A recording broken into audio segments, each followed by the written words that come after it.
All right. So the topic that we're going to pick for is the Veskarium. We're going to go through the Veskarium and talk about how the book lays out how the information about the Drift Crisis and how it affects the Veskarium is really laid out. So in the section, one of the things that it does that's really helpful for GMs is that there's like a paragraph about how each planet within that system is dealing with the Drift Crisis. There is an overview about what the Drift Crisis is and some theories about why it happened. So many theories. And yeah, guess there's a what? ton. I'm going to tell him a thing. Can I tell him a thing? Yeah. Mm-hmm. You know what? Never mind. I have a secret, and you'll have to wait till listen to the end of the podcast. I will tell you in 20 minutes. In 20 minutes, I'll tell you the secret. So keep listening. Okay, so I'm going to keep talking about the Scaly Vesk people. Okay, Talk about Scaly Vesk. Yeah. So basically for the Veskarium, there's a paragraph that talks about things that have happened in the as a result of the Drift Crisis in the Veskarium. And it goes from Vesk Prime, which is the homeworld of the Vesk, to each of the planets. And there's even a write-up for the Conqueror's Forge, which is like the, I'm going to call it the not Absalom station of this the system. It's just a giant space station that does a bunch of important things in that system, but it's definitely not Absalom station. No, I mean, it would be if Absalom Station only made war material. Mm-hmm. But right, essentially, it's also a giant. It's also like if they took the Starstone and like made it a gun. Like, I'm not wrong. What is that mystery company? Blackstone, BlackRock, whatever. Yeah. Lava Being says it's great value Absalom Station. Yeah. They only sold the hunting section. Right. That's right. So one of the things that's interesting is that each section also talks about ways the system has changed. So if we're talking about the Veskarium, the big thing that happened in the Veskarium is that the Drift Crash expelled a maelstrom of extraplanar material called the Maw. And it's great. I'm very excited to talk about the Maw. Mm-hmm. Okay. I'm sorry, I'm laughing so hard. No, Silver Druid in chat said, I can't believe it's not Absalom Station. Oh no. We need a meme for this. So if any of you are like memers, I need you to get like that container and just make me a meme, please. Yes, we will share it on the No Direction Discord, and I will ask Ryan politely to put it up on the No Direction Twitter page if we get it made. So go ahead, fam. See if you can do it. So essentially, what happened is that the idea behind the drift is that, like, you know, whenever you open a portal into the drift by using a drift engine, parts of an extra plane or a planar area like collapse into it. So one of the things that the Drift Crisis explains is that as part of the Drift Crisis happening, extra planar material that has fallen into the drift suddenly gets vomited out all over the place. Mm-hmm. And in the Veskarium, there's now a giant like Logi of Maelstrom, like the plane of utter chaos, just floating around the Veskarium. I'm sure that the Veskarium, as like lawful and diligent and militant as they are about everything, loves a giant blob of chaos just moving around their system. Yeah. The paragraph actually calls out that it swirls around the Vesk 7 and 8, like the icy planets at the very back. Mm-hmm. And it makes drift travel and mundane travel so dangerous and unpredictable that it's considered impossible to travel through it. Few people are actually willing to brave through to reach or escape those planets. So Vesk 7 and 8 are essentially cut off from the rest of the Veskarium now, in wake of the Drift Crisis, which is fascinating. Because on one hand, it's like, oh no, we're completely trapped. Like there's no one coming in and there's no one coming out. But like if you're one of the native aliens who live on Vesk 7 or 8, you're like, oh, the Empire can't dictate me anymore. It's time for revolution. And like that's going to be something that's very common throughout the Veskarium in general. The Vesk are very much trying to hold on to their holdings essentially now that basically faster than light travel is gone. Like, okay, I guess like if you're going to cause some problems on that planet, it's now going to take me a few days, and gosh forbid you got to get to Vesk 7 or 8 because like there's just now chaos swirling all around it. It's like a jacuzzi of chaos. A jacuzzi of chaos. It's like somebody pooped in a jacuzzi and it's just floating around there. Yeah, you don't know where it's at. You just know it's terrible. Yeah. Oh, why would you? I can't. Okay, next thing. Well, one of the things that's cool in Vesk 8 is that Vesk 8 actually specifically references Starfinder Society scenarios from season 3. During season 3 and 4, the Starfinder Society got permission to do some adventuring in the Veskarium, and they revealed that there was a lot of bad stuff going on with High Despot Jolaraz, the Frozen, on Vesk 8. He's not very happy about that in the Drift Crisis. So he's basically like not having to deal with all of the investigations that the Veskarium have been putting in on him as a result of the Starfinder Society's actions, because nobody can get in now because you know they're in the jacuzzi of doom. So right. So basically he had dreams of succeeding from the Vesk Empire anyway, and now he kind of sees his chance.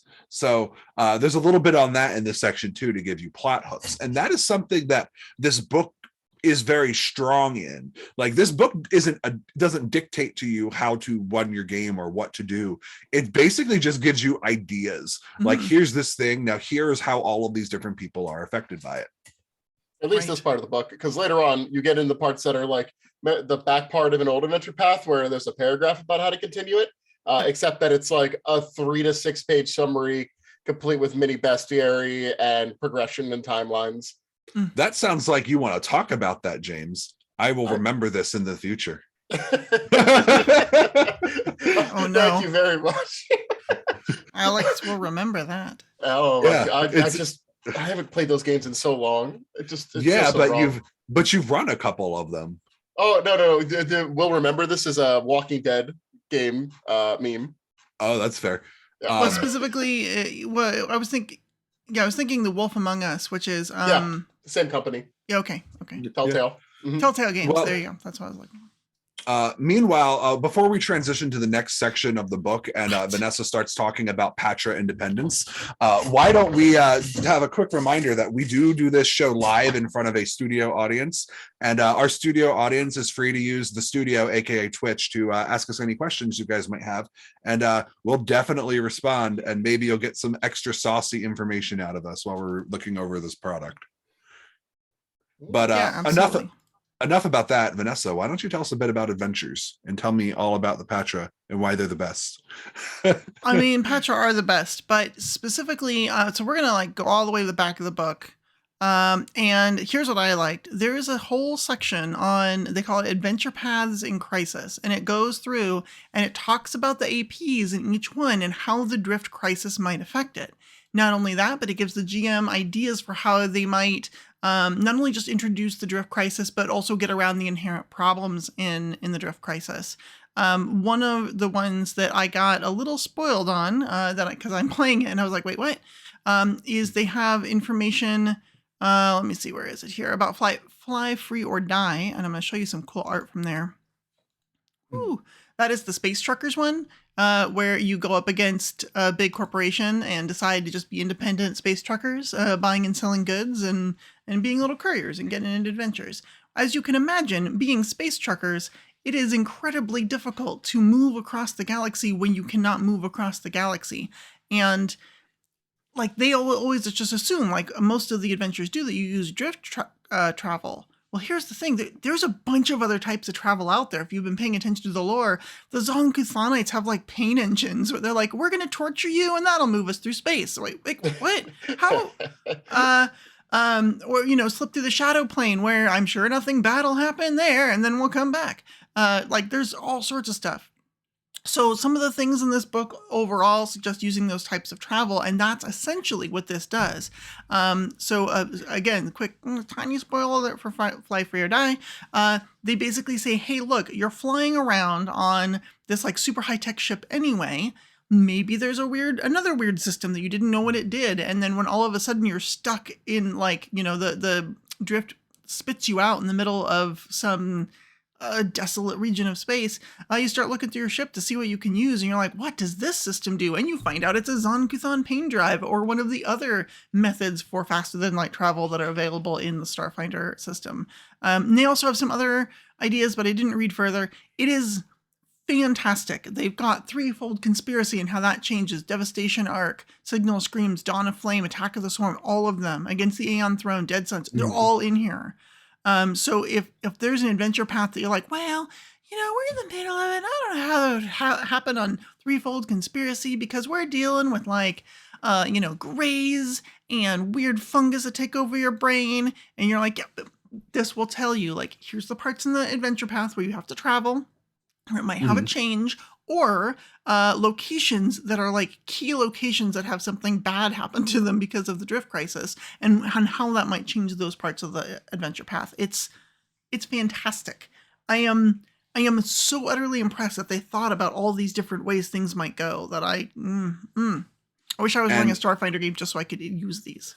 And one of the brilliant things about this book is that because it has like custom adventure plots for you, as well as modifications to existing adventure paths. And from what I mentioned earlier, like that section in particular is the section that makes this book unlike anything I've ever seen in a tabletop RPG supplement before, because it literally is like the best way I could describe it. And I'm sorry, I'm going to flash my nerd card here for a minute, but it reminds me of the affect system for Mythic Pluses in World of Warcraft, where how it works is that you get this item and you slot it into the dungeon, and it adds like hazards and things that you have to deal with. It takes the dungeon you already know, but adds a whole bunch of extra problems for you to deal with. And that's essentially what the Drift Crisis is. It's a whole bunch of extra problems for you to deal with. And that's one of the things that's brilliant about this book. You can sit down to your players and say, we're going to do a custom adventure that's set during the Drift Crisis. It's already happened. This is a Drift Crisis adventure. Or you can just sit your players down and say, we're going to play a good old fashioned game of Attack of the Swarm. And oh yeah, by the way, all of this interstellar travel is broken now. The Drift Crisis happened while you were out there, and now you get to deal with it. And you just throw the curveball at your players. It makes the book feel living. You know what I mean? Like it's a living world book, in my opinion. It absolutely is. What are your thoughts, James? I thought you were going to talk about Patron Independence, because that's something that you have a lot more chutzpah on than I do. That's true. I thought we were talking about Patron Independence too, but Vanessa's like, no, adventure path. I don't know, the adventure path stuff. That's the part that I'm most excited about, because I just think they did such a good job of it. Like, okay, so they're like, there's some other really cool stuff in here. There's like dossiers on all of these very important TM people that have to do with the Drift Crisis in one way or the other. Either they caused it, or they're trying to fix it, or they're trying to profit from it, like whatever it is. And you get these whole page write-ups and full body art of all these NPCs. It is very cool. I'm going to show you a couple. Oh, those are pretty.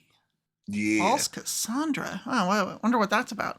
So there's all this cool stuff that's in there, and it'll like show you. There's so many cool things in here, but to me, the part that made it really special is by saying, hey, yes, we have an adventure path. Yes, we have a one shot. Yes, we have Starfinder Society scenarios that talk about Drift Crisis. Yes, we're tying in all these adventures with this book we just came out. That's literally what Paizo does all the time. It's fine. What really got me excited is that they said, not only is this an awesome book about the setting, but we're going to tell you how to apply all of these events that are happening in all these other adventure paths and modules, and how to do it to your home game that you are running right now. Yes. And that is the part that gets me. Yeah, it gives a lot of, especially if you're a GM, like James and I have a friend who GMs who has been known to run the same adventure path for multiple players, multiple groups of players. And if that's you are that type of GM, then like, hey, maybe you're running Dead Suns for the third time, and you're like, you know what, maybe this time I'm just going to break reality in the middle of book 2. Enjoy. Or I'm going to break reality the minute that they get to the cool place in book 5, where now all of a sudden there are problems and they're stranded there. Enjoy. There's a lot of cool stuff you can do with this book, depending on how you want to use it and run it. The Dead Sense one does give you a very specific time to break it. Yeah, that's fair. I mean, I feel like it would have to be at that one part that I just said, right? Because otherwise, it has. Yeah, exactly. Because otherwise, the adventure doesn't work. Right. Right. Right. So yeah, as you all can tell, James and I have played Dead Sons. James was my GM, and I'm like, wait, that wouldn't actually work if you broke this before a specific point. Yeah, it's at that point, but it gives you all sorts of references for those things. Oh man, that'd be terrible because then you're stuck there even after you save the universe. Sort of. They want to give you ways around that and ways into it, so it's very well thought out. Because I read through it and was waiting for the jank, and there wasn't any jank to make it make sense, you know. Yeah. And there you have it, folks. According to an experienced GM who has run the adventure for players, there is zero jank. There's no jank here whatsoever.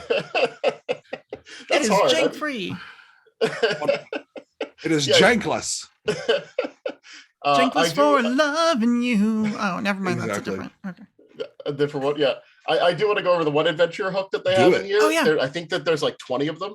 Swarm Salvation, which is just completely separate from the Attack of the Swarm adventure path, but you're just on a planet that has Swarm and you're losing, and the drift breaks, so they don't get reinforcements. So either you're somebody that comes in from a ship that gets pulled out of the drift onto the planet and is a survivor, or you're one of those survivors that suddenly has a fighting chance because stuff sometimes falls from the sky and your enemies aren't getting reinforcements. And it gives super detailed ways of how the Swarm reacts to any encroachments on their territory and what their goals are in this mini adventure path. And they do give you a level range. It goes from like level 1 to 10.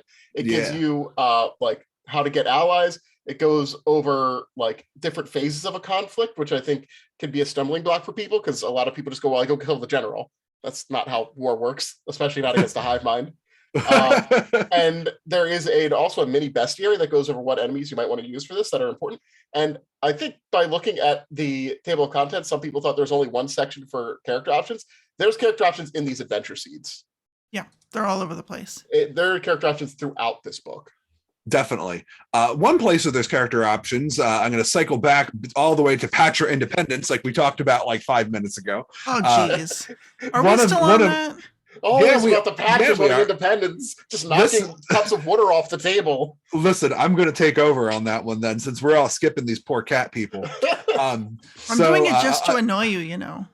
That's fair. I'm going to take the lead. Alex is taking the wheel of Patra Independence, because one of the adventure paths that goes with our Veskarium theme that we talked about earlier is the Patra Independence plot hook, which is basically, hey, the Veskarium can't really supply any of these outposts on this island because travel time is wonky, and now there is a horrific maw of chaotic energy in the Veskarium. Like Swarm Salvation, this has a level range. This one is level 3 to 12.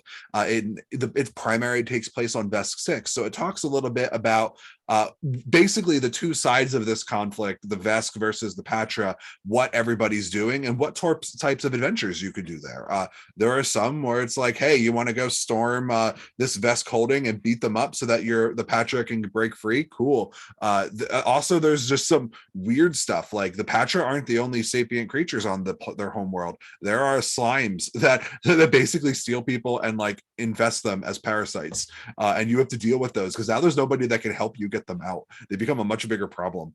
And there's a section on like what to do, what sort of goals you should have, and there's also a really nice list of Patra weapons called musical weaponry. Musical weaponry. There's the Chinari singing coil, which is essentially a spike chain, but on the edge is a flail that when it's swung around, air goes through it, and it makes a pretty singing sound. I thought that was isn't that the singing star? Oh yeah, that is all right. That's a singing star. That's the one. Yeah. That's the two-handed one. So yeah, the singing star is like you swing it around. It's got this star on the edge of a chain. And as you swing the star around, air goes through it and makes pretty music. It's almost like a meteor hammer or something, but more spiky. Yeah, it's a meteor hammer. You want to show the art for what the Patra wielding that item looks like? Because it's on page. No, I got it. I'll throw it up there, but I'll throw it up there again. That's the singing star. It's very cool. You just swing that around and make fine music. I'm sure there are acrobat musicians that just do a lot of fun things with them and make cool songs. Where Patra Cirque du Soleil must be hype. Oh, super hype.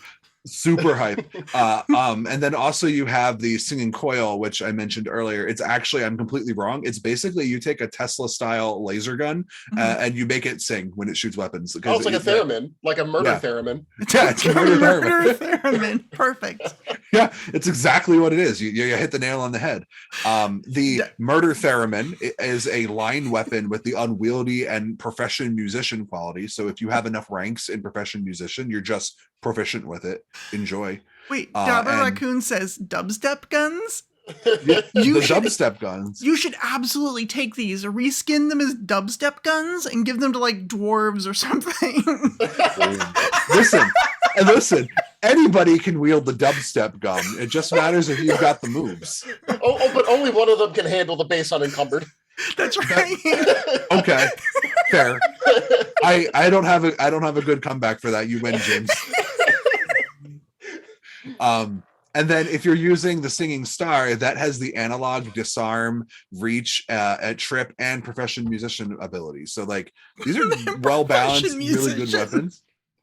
Yeah, that's what it does. It means if you have enough ranks that your ranks equal the item's level, they're proficient with it. It's great. Right. Yes. I know, but it's so silly. It's just so freaking silly. I love it. There's a scarf, I think, in Armory that has profession dancer.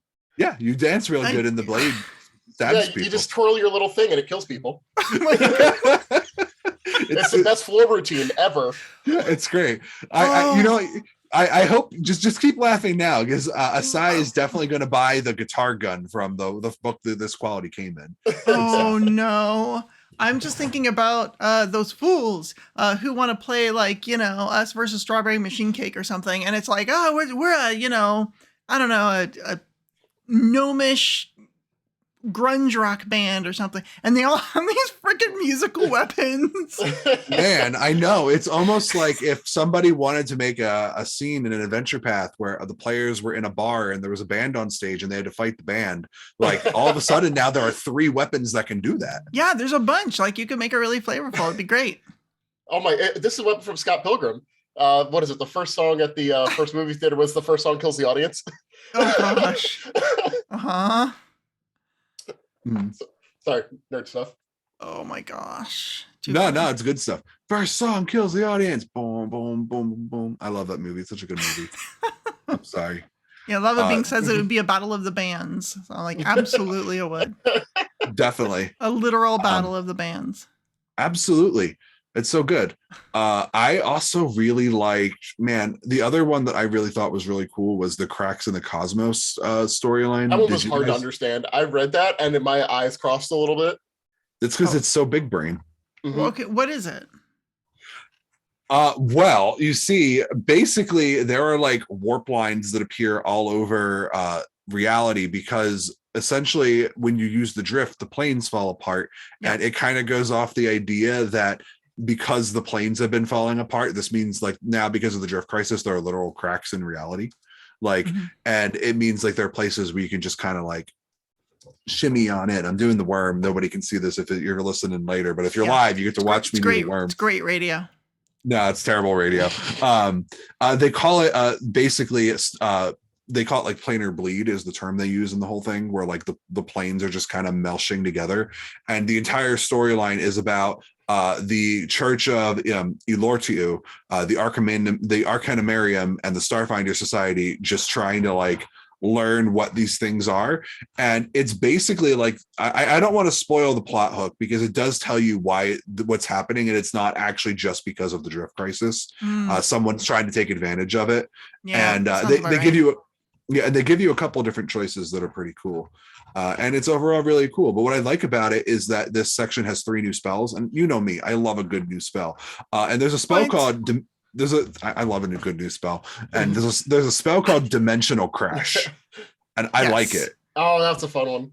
Yeah, you dimension door to a place. Yes. You take damage. Okay. Yeah. You instantly transfer yourself from your current location to a spot within range that's occupied by another creature. Otherwise function dimension door. You take some damage, and they take more damage. Reflex save for half, and you attempt a bull rush. Yeah.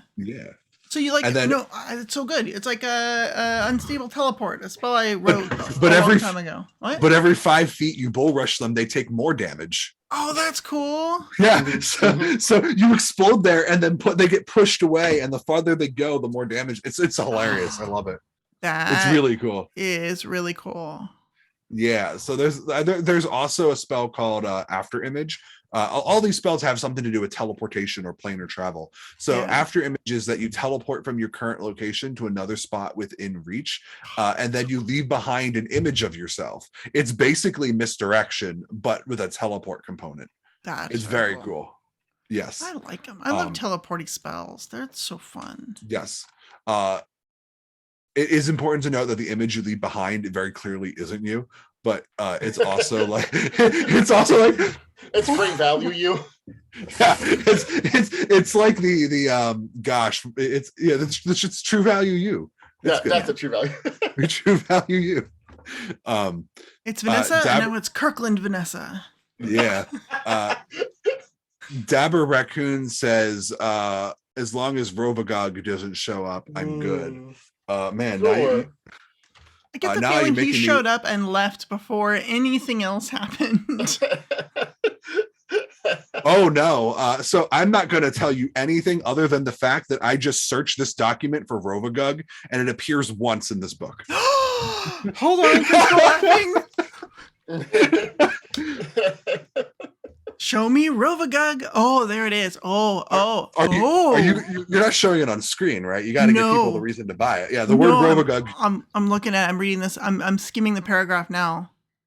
This book is dense, by the way. We didn't really lead off of this. This is a book that will take you a while to read because it is a weird mix of lore, mechanics, and like setting explanation. Yeah. It's not boisterous. It's not like reading a textbook, but it is just dense because they will reference things that come in earlier chapters. But those earlier chapters will be written in the character of those chapters. So there's an explanation to something later on in the book, and it says, "Oh, we explained this all the way in the beginning." Yes. But we didn't tell you what the answer was in the beginning. Yeah, one of the things that's important to know is that in the beginning they treat the drift and why it's happening in character, where like they have theories and speculations, but then in chapter 2 they tell you which one of them is real and which one is the canon reason in universe why the that drift was the crisis thing I was gonna tell everyone in about 10 minutes, but that's okay.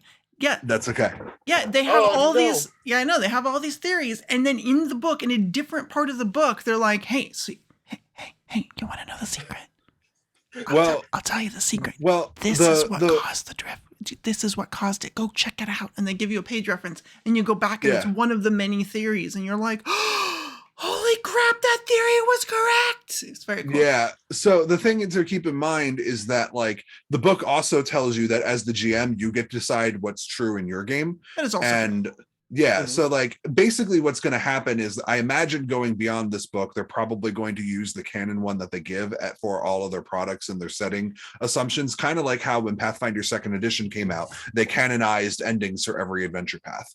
Right. So like this book has a canon ending and it already tells you which one is it, but you can also just throw it away. Like when they announced the drift crash like forever ago, I came up with a canon reason and incorporated it into my homebrew game. And I was like, yeah, this is a thing that's totally going to happen.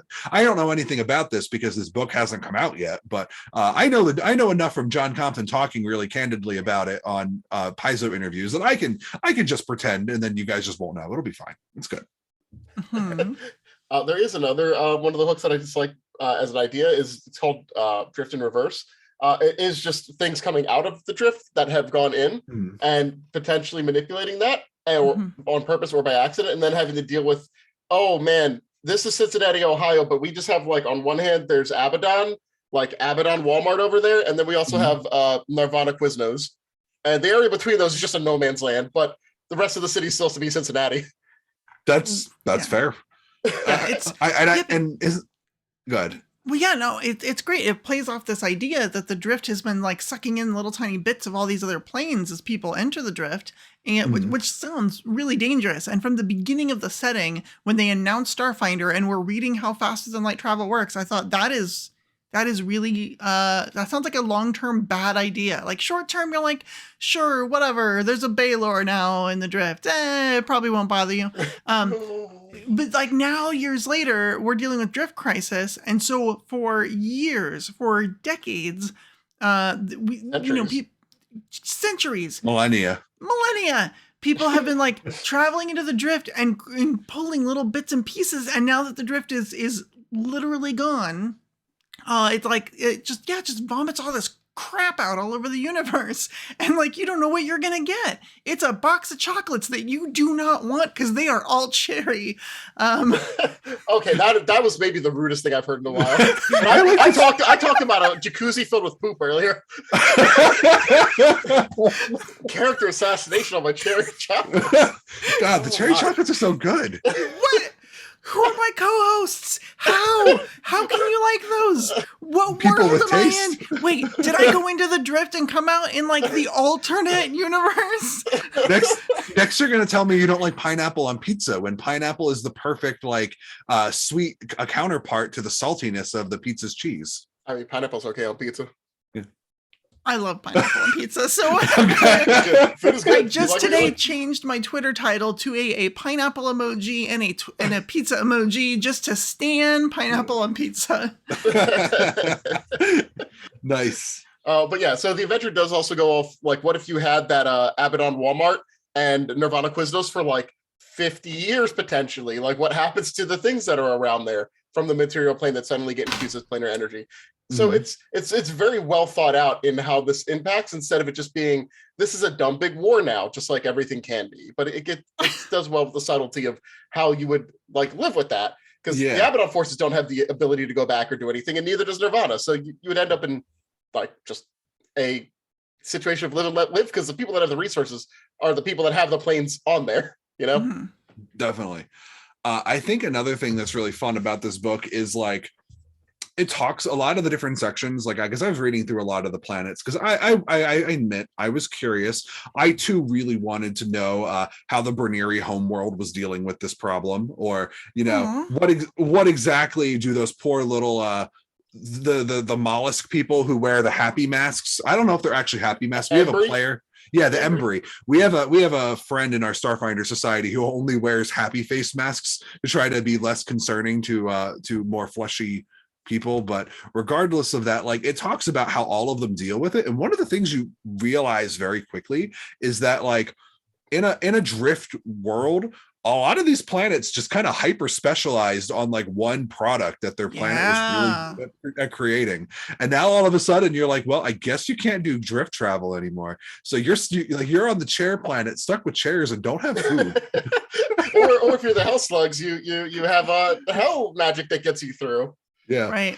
Please, Asmodeus, fill my belly with hate. But I and mean, also I think places like, oh god.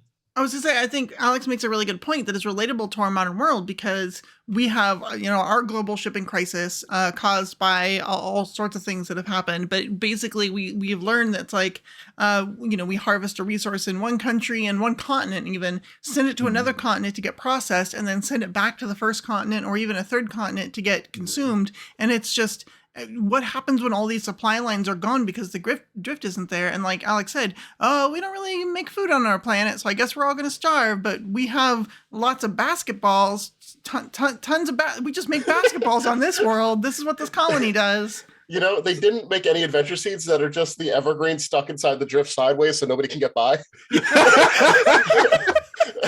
They should have. That was a missed opportunity. Oh my god.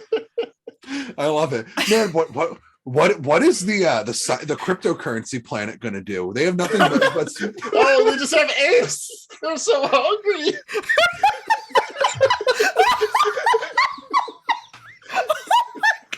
Oh my god, but it's worth so much. It's an investment. Nobody messes my stomach. So does food. Oh my god, we're all right. Wow. Look, I can prove that I own this not food. It's fine. What do you mean I can't use my ape to buy the last cheeseburger on this planet? Do you know how much this is worth? What do you mean you don't take this crypto protocol? This is nonsense. Oh my god. But yeah, so this book is a lot of fun. But I think we talked a lot about the cool setting info. Let's talk a little bit more about the player options, because in addition to sprinkling player options throughout each of the planets, there's a good section where it's just like, hey kid, you want some class options? And it gives you some. They're all through here though. I you know what, my problem is like that NFT gag was so funny that like my body is just like not processing what it needs to process anymore. Like I don't Yeah. I kid you not, like I'm sitting here looking through the book trying to remember where the player options are, and like, too funny, my brain has taken all of that information and dumped it.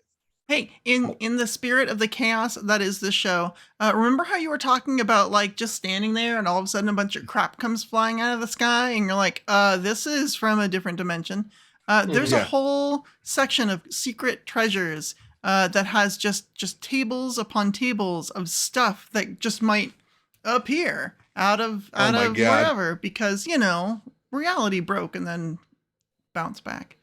That's so good. I it's- want a random table that tells me what types of things I can drop on Dustin's head. Yeah, a hard drive with bootleg copies of Notorious Abyssal Head concert, where dozens Oh were my killed in a God. riot. Oh, geez, there's a snuff film. Oh, it's a battle of the bands. Yeah, talk about it. It's just really cool. There's like just so much good stuff in here. There is. This book is wonderful. Gosh, I like I said earlier, usually I try to find something where I can offer some constructive criticism, because I like being able to give some feedback on stuff that might need changing. But like, I don't even know what I would like. This book is just so different from anything Paizo has ever published. I'm going to be bold, and anybody in chat or any of my co-hosts are free to disagree with me, but I'm going to go ahead and say that I think that this is the best setting book Paizo has ever put out. I think that there are some Lost Omen books that come close. Grand Bazaar is phenomenal, for example. So is Legends. But like, Wangy Expanse book is amazing. Yeah, I think this one is the best. Like, this is in my the opinion. best Starfinder one by far. It just has so much good information. There's also some fun gear. There's something called a mood goo emitter. I'm not going to tell you what it does. I want to just let that sit with you. I'm going to show you the page really quick, and if you're fast about it, you can see that's there on the left. It's like a little gun with a little canister coming out. It's all purpley, and it's a mood goo emitter. What? There's so many cool things in here. Oh, I found it. I found the player options. All right, yeah, I'm happy now. Okay, Yeah. ready. All right. I'm gonna say two things exist, and then I'm gonna go into detail on a third. Okay. The first thing is there is a drift mystic connection.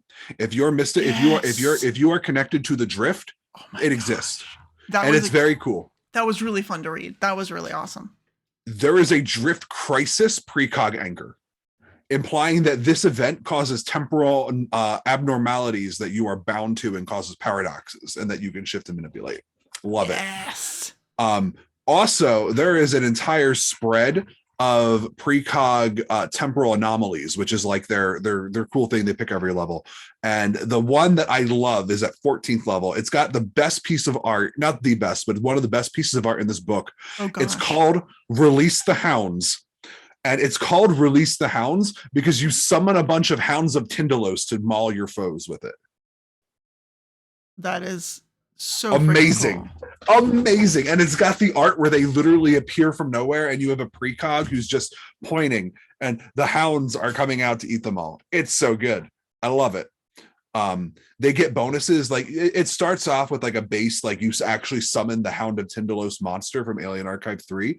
And as you level up, they gain bonuses to stuff. Yeah. And like they get stronger. Like, it scales them. It scales them. Yeah. It is also just such a it's such a cool and creepy ability, because like Hounds of Tyndalos are like super freaky and scary, and the ability to just be like, oh, my character just makes them appear. Why not? You know how you said they're super freaky and scary? Right. Right. Yeah. Are they not? Oh, no, they are. But every time you use that temporal anomaly, there is a 5% chance that you accidentally summon a thing from beyond time, the monster called the thing from beyond time instead. And it comes out and tries to kill you. So basically, you roll the d20, and if you roll the 1, that's a drawback. That's a drawback. yeah. No, listen. I don't care. If I summon the thing from beyond time, that is future me's problem. I am a precog. I deal with that every day. It's fine. Good stuff. There is some really cool stuff in here for witch warpers as well. Oh, shoot, where is it? There it is. Alternate class feature called Plunderer of Worlds. Oh my gosh, I love that name. It's so good. You'll have to read about it. I'm not going to spoil it for you. I just want you to sit with that. Plunderer of Worlds. It's just very cool. James's, by the way, James's power went out. So he dropped from the stream, but that's okay because we love him. But I thought I should mention it because it sounds like he may not be coming back anytime soon. So literally, he tried to use the... He tried to use the Hounds of Tyndalos, and he got the 5. He's dealing with a thing from beyond time now. Sorry, James. Sorry about the thing beyond time.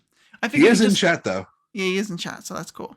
And you should be, too. If you are listening to this on a podcast, and you are like, what is happening in chat? That sounds like a lot of fun. You should join us on Wednesday nights. We do a show once a month for No Direction Beyond, and you should join us, and then you can chat, and you can ask us questions, and you can make silly jokes that we talk about on air.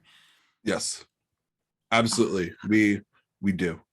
Hey, lots of jokes. Did you ever think that a Vanguard needed a new aspect called indeterminacy, where it's like, who knows what's happening with random subatomic particles? You know what? I think the Vanguard needs all the cool stuff it can get. So I am happy to see that here. You know, one of the things I really like about this, I'm going to say this very briefly, is like most of the classes that they picked, there are just as many newer ones as old ones, because not every class gets something in here. Yeah, there's no fighter options. Yeah, but like there's a mystic connection because I think being connected to the drift makes sense. Oh, there's so cool. There's a precog anchor, like that's amazingly cool, like very flavorful, love it. Yep. There's Solarian revelations because obviously this is a problem with space. Right, yeah, that makes a lot of sense. That's a very Solarian thing. There's Technomancer magic hacks using the degradation of the planes and abusing them with your technomancy in order to change reality's source code a little bit more. And on that sort of like teleportation theme, there's teleport grenade for technomancers. There is. Oh my gosh, it's so cool. One of my favorite ones is shrink shot because like if someone is, you could spend a point and then have someone's range increment for a number of rounds based on the spell slot you do. You just like, your gun is small. Shoot smaller bullets now. You gotta get closer to me, nerd. Great stuff. That's hilarious. I also like that you cause gun shrinkage. I summon the power of cold water. Oh no. Jabberwocky asks if there's any spells to fix this mess. Do you mean the entire drift crisis problem? So you're not, you're not going to really see like specific spells that will solve all your problems, but there's a lot of spells in this book, and most of them honestly are in the different sections about the adventures, like the ones we mentioned before. There's like the cool one where like the teleporting spells in the Cracks in the Cosmos one, and there are a couple other spells hidden throughout here too. Every adventure has some player options that go with it. Your mouse is very scrolly. Oh no, that's because I'm desperately trying to find if there are more spells that I can give because I want to give him all the things. Loud. All right, I'll fix it. Okay, but there's spells throughout here. There's weapons throughout here. It's not just the one section. It's not like, well, there's 8 pages of stuff and that's it. There's so many cool things, and there's cool things in here if you just want to know about the world without spoiling yourself, right? Because unless you are playing specifically the Drift Crisis adventure paths, which have their own bits of information, you're fine. The only thing don't read is the actual answer. If you don't read the actual answer, you'll be cool. Or if you know that your GM is not going to pick that one and going to pick a different one for your group, that is also cool. Just check with them. But for players, definitely read all the theories. Like, why not? If you're a Starfinder, like if you're a character in the Starfinder universe and this happens, you can bet there's going to be like programs and radio shows and gossip over, tea, all sorts of stuff where people are talking about these variants. Like, well, I heard it was this. So definitely read that. It's very cool. Yeah, indeed. So V, we're coming up at 9:54-ish right now, which Yeah, we means are. we're getting ready to sign off. Is there anything more that you want to share about this book with people and Um, friends? One last thing, and I think this is Sure. appropriate for the very end of the show. There is a Okay. section called Crisis Conclusions that basically talks about how we're going to fix this mess, like how we're going to end it, how we're going to move on, like what is the aftermath when the drift crisis is over and we're moving on. Mhm. And so that's there. Oh. Dabber Raccoon wants to know the secret. Alex grabbed it ahead of me. So he had been talking about all of the different theories, and I was going to tell you my secret thing I was going to tell you is that the actual reason for the drift crisis is in this book, and it is called out actually in a sidebar that says, "Hey, do you want to know the secret? Here is it. Here's the true reason." Again, based on Paizo lore, not necessarily on what your home GM decides to do, because they could pick any of them. But here's the canonical reason that the drift crisis happened, and I think that is super cool. As soon as I saw it, I was like, yes, I want to know all the secrets. Thank you. I will give them something more then, so they don't feel cheated by me Okay. messing up your reveal. That's right. Page 168 starts listing stat blocks for the reason, and there's lots of monsters that you can use if you actually want to use the canon reason. Oh yeah, so I won't show it. But yeah, there's a bunch of monsters in here. There's a bunch of monsters for a lot of things. There's actually one I did want to show. Hold on. This is the last thing we'll do. So we've got Skittermanders, and everyone loves those. Those are cuddly little guys. They're awesome. Mm-hmm. And what are those big scary ones? They're like the predator ones, Stridermanders. Oh yeah, those are scary. Those are not that scary. Once you see this is the worst. You ready? Here we go. I'm going to show art to those watching live or watching on Avad. Protomander. Oh no, you're not showing them the Protomander. The Protomander. It's hideous. It's the Cerberus of Manders. It is horrible. Did you read the lore about what that is? I skimmed it. Mostly okay, I was looking. Okay, you know, like Skittermanders have those like mouth things coming out of their stomach. This has like 4 of them. It's right, and it has 4 of them because what happened is when the drift crisis opened up, it swallowed a world of like a chunk of like Skittermanders and Stridermanders and stuff. And basically, a Protomander is a Skittermander and a Stridermander metaphysically fused together with a Protean, one of the chaotic outsiders of the Maelstrom. Oh my gosh. So like they are 4, like you have one head that is a Skittermander, one that is a Stridermander, and one that is a Protean. And it's just a horrible being of helpful chaos, but instead of helping you, it helps itself to your blood and internal organs. Yep, it is chaotic evil. It is CR8, and it is terrifying. It is the worst of the Manders. Yes. All right. It is 100% the worst of the Manders. He's 100% the worst of the Manders. All right, I'm really looking forward to seeing how this book is received, and I really hope that folks implement it because it is just very cool. And I can imagine like all of the fun stories that we tell, right? Because it's like, well, if I'm in a Starfinder game and you're in a Starfinder game, but they're not the same game, we can compare notes as players or GMs and be like, oh, what happened in your game? Oh, this happened and we did this. Oh, that's really cool. In our game, we were actually in the middle of like travel episodes, so we just got dumped into space and we had to do all this stuff and flag people down, and then like they boarded our ship and we had to fight them off, and it's just like the stories that come out of this are just going to be fantastic. And to me, like that's why I play games, right? That's why I play role-playing games, is the stories. I just love the stories.